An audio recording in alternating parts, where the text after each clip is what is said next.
Hello, guys. Welcome to today's live session where I'll get to share with you few tips on how to manage your classroom, specifically with desk.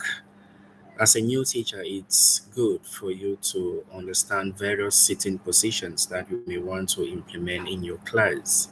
And doing this will help you manage your class more conveniently, and it will equally help to provide a much more comfortable atmosphere between you and your students. So, to quickly begin, for you to be able to set up your classroom in a more convenient way, you have to understand the four seating styles. There are basically four seating styles. The first one is the rows.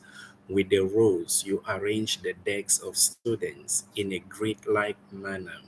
With this style, there are few advantages, like the students have the opportunity to have a clear view of the board.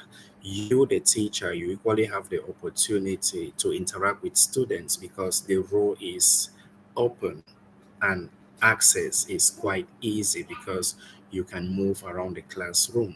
However, there is a problem with this row sitting position. It's difficult to see all the students in the classroom, especially those sitting behind the class. As a teacher, if you stand in front of the class, you may be able to see those students in front of you, but with those sitting right behind, it's quite difficult. However, the row style is good for huge class size because students can easily have a clear view of the board, and you, the teacher, you can easily interact with the students. The second sitting position that you may want to take note of is groups. Groups is equally quite good because with this you help students to learn to work on their own, and it encourages teamwork. And to set out group sitting positions, you just have to set up the decks however you want. Perhaps you may want to use a U shape, but at the end of the day, you have to decide how many desks in a group would you like to create. Let us say in a class of 25 students, and you intend to divide this number of students into groups, then you may look at the desk. In this case, 25. Try to divide these desks in fours or fives, perhaps using the U shape. Once you do this, it encourages teamwork, and the students are much more able to cooperate with one another. And like I mentioned, the advantage of this sitting position is quite good because it fosters teamwork. This is beneficial for shy students because they will be able to collaborate with their friends. And for you, the teacher, it's easy for you to interact with the students, and you can easily reach out to them to help for those that may need your help. The next type of sitting position, which is the third type, is the horseshoe. Perhaps many of you are familiar with this style. However, it's hardly used. But the horseshoe is a good style to have in your classroom. It's like a semicircle. With this style, the students can get access to the board, not just clear view, but they can easily raise to the board to do one or two things. So the horseshoe sitting style is like a C. Once you set students in a C structure, the attention is on you, the teacher, and it's normal that all the students will have their attention on you. There will be little or no distractions. So this format of sitting position is quite beneficial, especially in group presentation, which may help the presenter have the full attention of the audience, in this case, the students. And the last sitting position that you may want to take note of is the stadium. The stadium, yeah, you think of like those of you sports fan, think of football, yeah. You know how the seat in a stadium is organized. It's the same in the classroom. The decks are set up in a way that it's further from each other. There is ample space, there is enough space. With this system of seating, it helps to separate the students. It's difficult for students to turn around to fidget with your friends. And it's equally good because you, the teacher, get to have a clear view of the entire class thanks to the fact that the desks are like spacious. They are further away from each other. So you can easily see all the students and not just sing. You are able to manage the whole situations because it will be very difficult for students to like turn around to talk or distract the classroom.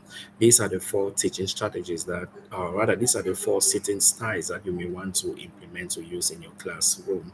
Sorry, I keep saying teaching strategies because I discussed this topic in my last video. So you take note of the four sitting styles. One, the rows.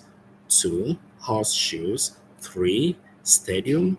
And four, groups. These sitting styles will help you a lot. So I hope you try to adapt these sitting styles to set up your classroom the way you like it to be. Remember, at the start of the school year, it's quite important for you to know how to manage your classroom. It doesn't just boils down to classroom rules and regulations. It equally involves you setting up your sitting position. Before I end this live session, I equally want to like do a rundown of classroom taboos that you should pay attention to, especially if you're a new teacher. The first one is the fact that you should never raise your voice at students. Avoid yelling. Do not raise your voice at students. It's wrong. If you do this, it shows that you are not in control of your class. So please avoid raising your voice on your students. The next classroom taboo you should avoid is for you to like avoid showing signs of frustrations. Never make your students understand that you're frustrated or you are angry, because if you do this, they will know that you've lost control of the classroom and they will use this to their advantage, and this might present you as an incompetent teacher. So always make sure you never lose control of yourself. Try to always manage your emotion and have the situation in check. The next classroom taboo that you should pay attention to is for you not to hit students. Corporal punishment is not acceptable in Thailand. Never hit your students. It's unacceptable. If a student is disruptive and you intend to give punishment, think of minor punishment like taking away privileges or perhaps assigning extra tasks. But if the student is way out of control, then it's good for you to take this student to your Thai colleague or immediate coordinator. They will help to like discipline the students. So please always take note of this. The next classroom taboo that you should definitely avoid is using swears. Never swear in the classroom, not to yourself or not for the students. Do not swear at all. Avoid swearing. If you swear, it's not good. It portrays a negative image on you, the teacher. No matter the situation, watch out your language and avoid swearing. Another classroom taboo you should pay attention to is actually the fact that you shouldn't like touch the hair of students. This is a Buddhist society, and the head is considered one of the most important part of the body. So you should avoid touching the hair of your learners. Don't do that unless they give you permission to. But I will advise you avoid that completely. Never you touch the hair of your students. Try to avoid such situations because it's not good in terms of the religion and in terms of the culture. Another classroom taboo that you must avoid is for you to refrain discussing about a king or dealing with any topic that involve the monarch. It's wrong. Never you talk about a king or discuss any topic that involve the monarch. If you do this, you may end up at the wrong side of the law and you definitely get arrested. So please avoid this at all costs. And another classroom taboo, in fact, the final one on my list is that you should never fail your students. In Thailand, there is the no fail policy, which is annoying to many foreigners, but it is what it is. You can't do anything about this. So just go with the flow and do what your team wants you to do and avoid failing your students. Even if you want to like show to the students that they have got to perform well and take their studies seriously, then you may want to make the students to retest or retake an exam, but at the end, never give a fail grade. Always make sure the students have a good grade, not just average grade, from C plus and above. That is the system. I hope these few tips I have shared helps you to like prepare for the school year. And if you have any question, feel free to leave a comment in the comment section of this video. For those of you in need of teaching jobs, feel free to reach out. I'm here to help you as much as I can. Thanks, and hopefully we meet again next week. Bye for now. Ciao.